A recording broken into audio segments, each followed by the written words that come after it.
Halo semuanya, selamat datang di video aku. Kenalin, aku Ayu Dwi Yulandari dari Perbankan Syariah. Hari ini kita akan bahas sesuatu yang sebenarnya sering banget kita temui tapi banyak yang nggak sadar, yaitu PPN atau pajak pertambahan nilai. Kalau kamu belanja online, makan di restoran, beli skincare, beli tiket konser, semua itu sebenarnya sudah kena PPN-nya. Tapi apa sih PPN itu? Cara ngitungnya gimana? Terus kenapa juga kita harus bayar PPN? Tenang. Di video ini aku bakal jelasin dari A sampai Z dengan bahasa super gampang, banyak contoh dan dijamin kamu langsung ngerti. Jadi, let's go. Apa itu PPN? Jadi, pajak pertambahan nilai atau PPN itu ialah pajak yang dikenakan setiap kali ada pertambahan nilai dari barang atau jasa. Kayak ribet ya. Sederhananya itu kayak setiap kali barang diproduksi, diproses, dijual lagi, ataupun dikasih nilai tambahan, negara itu minta bagian pajaknya. Tapi yang bayar pajak akhirnya siapa? Ya kita sebagai konsumen akhir. PPN itu pajak tidak langsung, maksudnya yang setor itu pengusaha, tapi beban pajaknya kita yang tanggung. Makanya waktu kamu belanja ada tulisan PPN 11%. Nah, itu. Yang kedua, ada dasar hukum PPN. Sebelum kalian protes, kok negara narik pajak mulu? Tenang. Semua itu ada hukumnya yang diatur di Undang-Undang Nomor 42 Tahun 2009 dan diganti di 2022 lewat UU HPP jadi tarif 11%. Jadi negara itu gak tiba-tiba iseng minta uang sama kita, tapi ada aturan resminya. Terus kenapa sih negara itu harus pakai sistem PPN? Karena PPN itu stabil, mudah dipungut dan pasti masuk.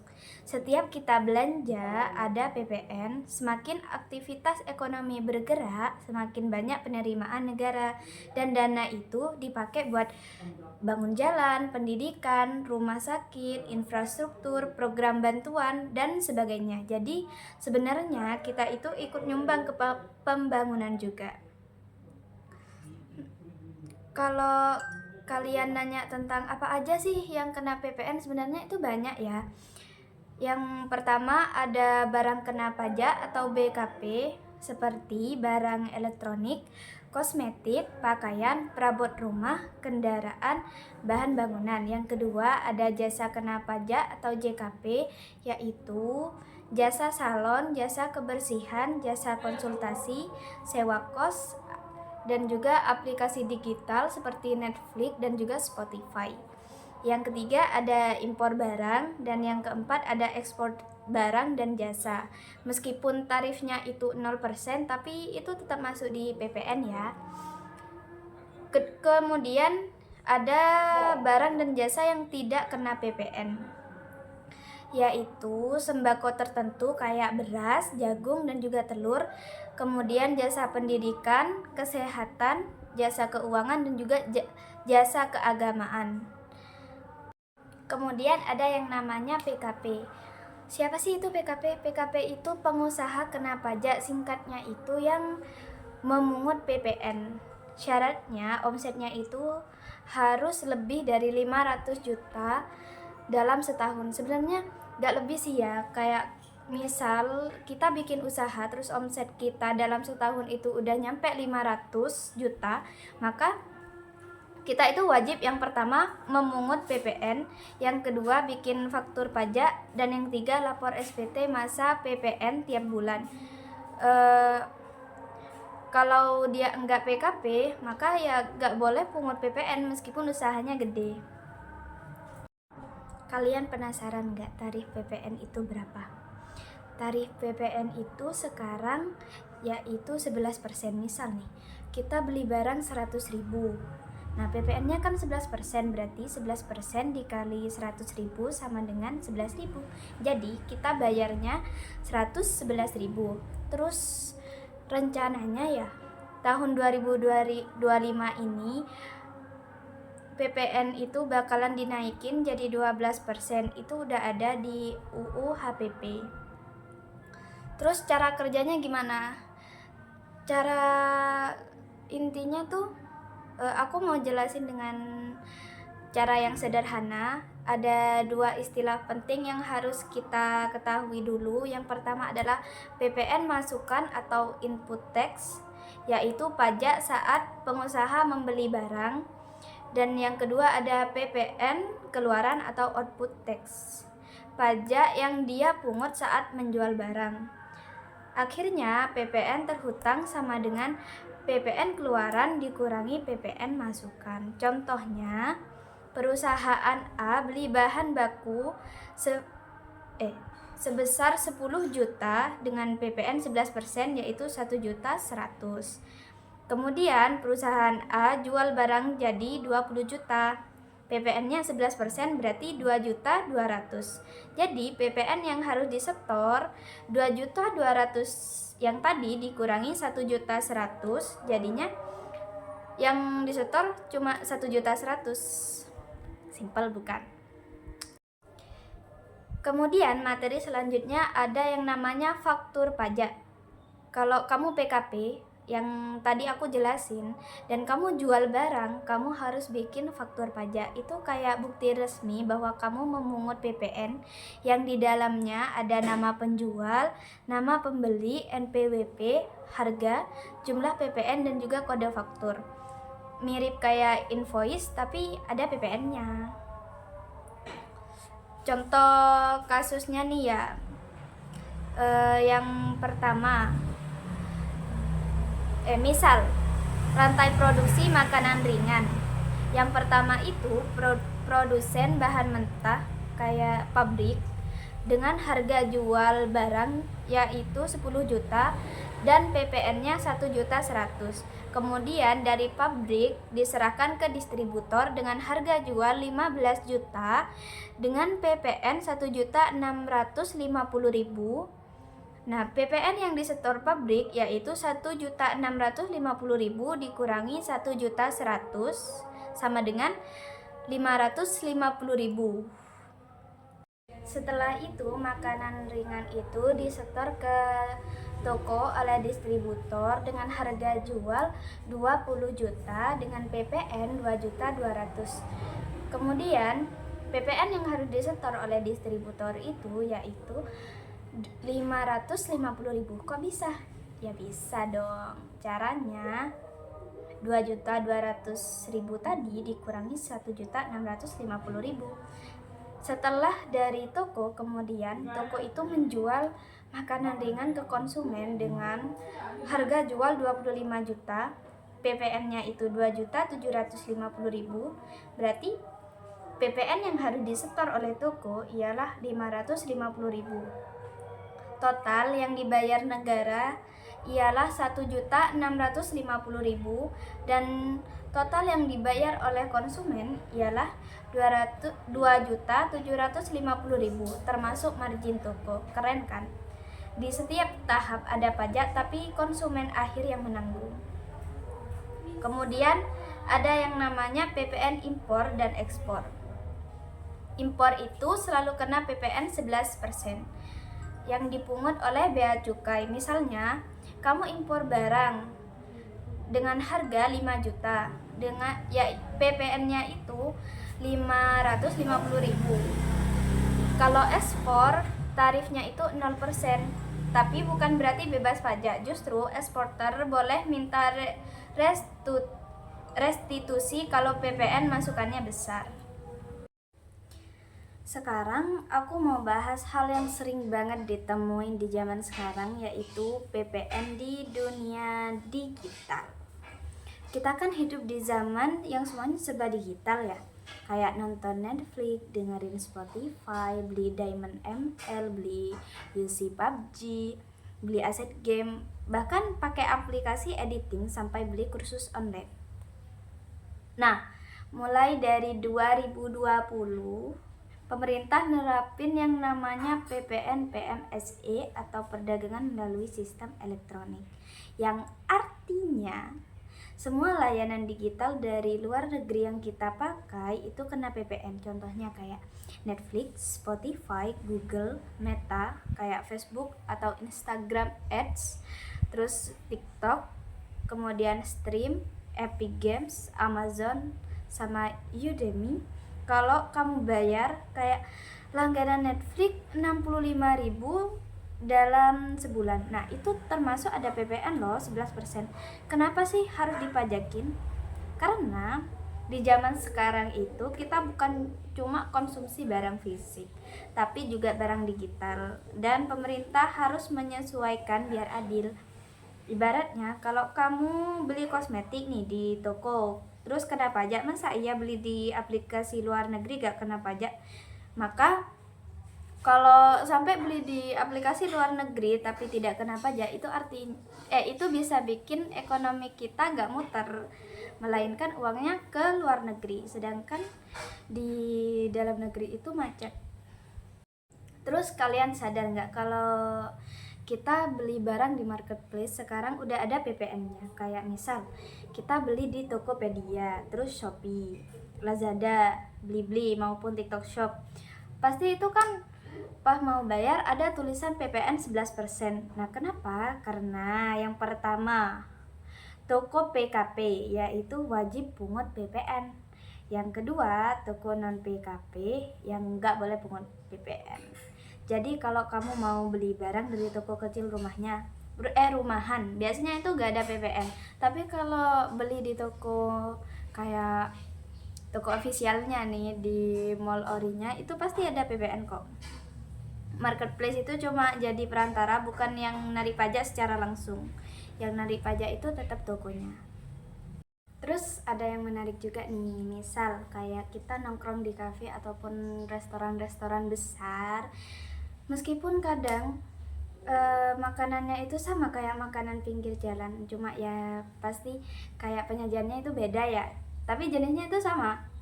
Tapi kenapa sih harganya bisa melambung tinggi, kayak beda banget. Nah, di harga yang melambung tinggi itu juga ada PPN-nya loh, kayak harga makanan nih, terus itu masih ditambah PPN 11%. Habis itu ada tambahan lagi, yaitu service charge, tapi tergantung restorannya. Misalnya kalau makanannya itu 100.000 dan PPN-nya 11.000, sedangkan service charge-nya yaitu 10.000. Service charge ini biasanya dikenakan 10%, tapi tergantung toko, tergantung tempatnya juga ya. Jadi total belanjaan atau makanan yang harus kalian bayar yaitu 121.000. Jadi kalau kalian pernah mikir, lah kok pajaknya banyak amat sih? Nah, ternyata itu normal, aslinya itu normal ya. Kayak untuk hiburan, contohnya kayak mau nonton bioskop, karaoke, wahana hiburan ataupun event tertentu, itu juga kena PPN, kecuali beberapa daerah yang punya pajak hiburan khusus, itu beda ya. Tapi secara umum, kegiatan jasa hiburan termasuk JKP yang kena PPN.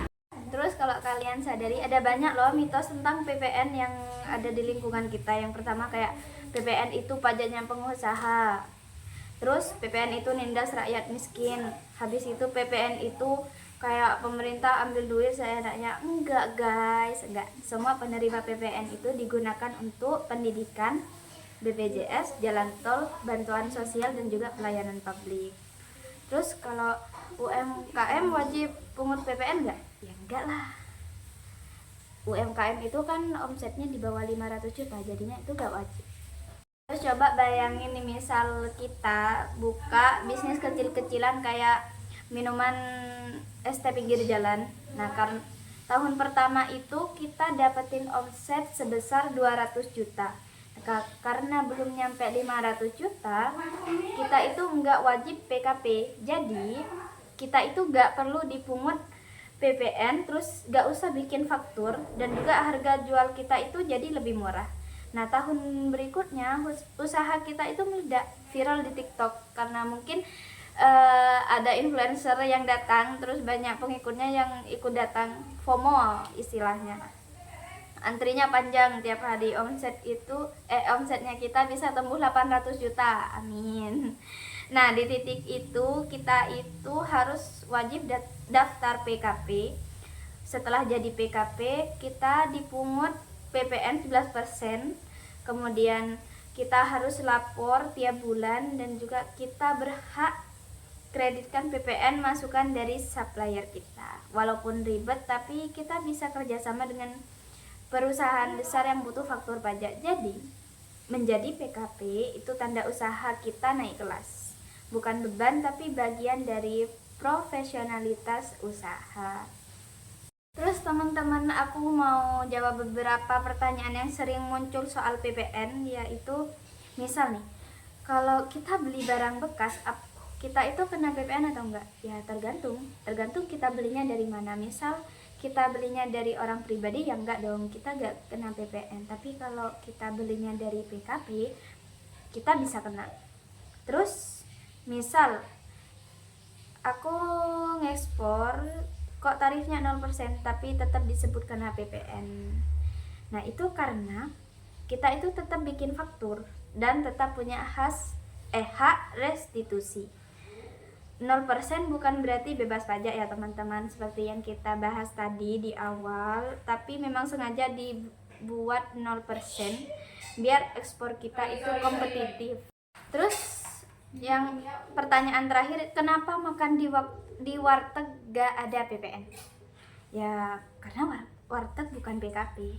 Seperti yang kita omongin tadi, kalau mau jadi PKP berarti omset kita harus 500 juta dalam setahun. Sedangkan kalau warteg itu ya belum tentu. Misal kalau di restoran besar kayak di mall atau udah terkenal lah, itu pasti ada PKP-nya, makanya ada PPN. Sebelum video ini berakhir, sekarang aku mau bahas salah satu pajak yang namanya hampir sama kayak PPN, yaitu PPNBM atau pajak penjualan atas barang mewah. Kalau PPN itu kan buat semua barang dan jasa ya. Nah, kalau PPNB ini cuma dikenakan untuk barang-barang tertentu yang dianggap mewah aja. Tujuannya apa? Yang pertama, untuk mengendalikan konsumsi barang mewah, biar orang itu nggak terlalu konsumtif ke barang mahal yang bukan kebutuhan pokok. Yang kedua, keadilan sosial. Orang yang mampu beli barang mewah harusnya punya kontribusi yang lebih besar ke negara dong. Harusnya kayak banyak orang mikir kayak gitu juga sih. Yang ketiga, melindungi produsen lokal. Khususnya barang impor itu kan mahal, terus dikenai tinggi supaya produk lokal itu juga punya peluang buat bersaing. Terus kalian penasaran gak barang-barang yang kena PPNBM itu apa aja? Intinya barang-barang yang harganya tinggi, terus dikonsumsi kelompok tertentu, bukan kebutuhan utama, atau barang yang dari segi sifat dianggap berkelas. Barang-barang yang kena PPNBM itu apa aja sih? Kayak yang pertama ada mobil mewah kayak Porsche dan apa ya? Ada deh. Intinya mewah, mahal ya. Terus ada motor gede, terus perhiasan dan emas permata. Habis itu furniture mewah, rumah super mewah, dan juga properti tertentu. Habis itu pesawat pribadi, kemudian kapal pesiar, barang elektronik premium tertentu, terus minuman beralkohol. Pokoknya barang yang wah, yang kayak gak semua orang bisa beli itu. Terus tarifnya berapa? Nah, tarifnya itu beda-beda tergantung jenis barangnya. Ada yang 10%, tapi ada juga yang sampai 200%. Kaget nggak? Iyalah, 200%, bayangin. Contohnya, kalau mobil biasa itu nggak kena PPNBM. Sedangkan mobil sedan mewah bisa kena PPNBM sekitar 40% hingga 125%. Terus alkohol itu bisa kena PPNBM sekitar 40% hingga 80%. Kemudian ada yang namanya pesawat pribadi, itu bisa tinggi banget. PPNBM ini di luar PPN ya, itu beda. Jadi kalau mau beli barang mewah, kita kena pajaknya 2 kali, yaitu kena PPN, terus PPNBM lagi. Makanya harga mobil mewah itu bisa mahal banget. Misal nih, aku beli mobil sedan mewah seharga 1 M. Nah, tarif PPNBM-nya itu 40%. Maka 40% dikali 1 miliar sama dengan 400 juta. Kemudian masih ditambah PPN, yaitu 11%. Jadinya 11% dikali 1 miliar sama dengan 110 juta. Total pajaknya ialah 400 juta ditambah 110 juta dari PPN tadi, menjadi 510 juta. Jadi total bayar kita 1 M ditambah 510 juta. Jadinya 1 miliar 510 juta. Mahal juga ya, kayak udah 50% ditambah PPN. Jadi kita itu gak cuma beli mobil, tapi beli 1 mobil ditambah setengah mobil lagi buat pajak. Kenapa PPNBM itu penting? Karena PPNBM itu pajak yang enggak nyusahin masyarakat kecil. Karena cuma barang mewah aja yang kena, terus bikin konsumsi barang mahal lebih terkontrol, dan kemudian jadi pemasukan gede buat negara dari orang-orang kaya, bukan dari kebutuhan sehari-hari. Jadi sistemnya memang bikin yang mampu bayar lebih besar, yang butuh barang pokok tetap aman. Dan akhirnya kita udah bahas semuanya dari A sampai Z, mulai dari PPN yang kena hampir di semua barang dan jasa, terus cara kerjanya pakai PPN masukan sampai PPN keluaran, terus peran penting PKP sampai contoh nyata di dunia bisnis, terus kayak contoh di marketplace, restoran, bahkan di layanan digital. Terus kita juga udah bahas hal-hal menarik kayak PPN di Netflix, Spotify, dan aplikasi lain, terus PPN di marketplace yang bikin harga beda antara PKP dan non-PKP, sampai mitos-mitos PPN yang sering bikin kita salah paham. Dan gak lupa tadi kita juga bahas tentang PPNBM, yaitu pajak khusus buat barang mewah mulai dari mobil mewah, perhiasan, sampai minuman beralkohol, yang tujuannya bukan buat nyusahin orang tapi buat pemerataan dan mengatur konsumsi barang-barang mahal. Kalau diperhatiin, PPN itu pajak buat semua orang karena kita semua konsumsi barang dan jasa ya tentunya, tapi tarifnya wajar. Dan banyak barang penting yang nggak kena PPN. Terus PPNBM itu pajak buat mereka yang beli barang mewah, biar kontribusi ke negara itu lebih adil, lebih banyak juga pendapatan yang diperoleh oleh negara.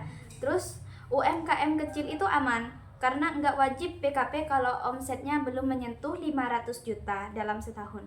Jadi yang kecil itu tetap jalan dan yang besar itu ikut aturan. Akhirnya kita bisa lihat bahwa pajak bukan cuma soal angka dan beban, tapi soal bagaimana negara kita bisa berjalan, membangun, dan memberikan fasilitas yang kita semua pakai, yang semuanya balik lagi ke masyarakat. Semoga setelah video ini, kita yang tadinya bingung soal PPN dan PPNBM jauh lebih ngerti. Misal kalian punya pertanyaan lanjutan, request topik pajak yang lain, ataupun butuh contoh kasus tambahan, tinggal komen aja ya.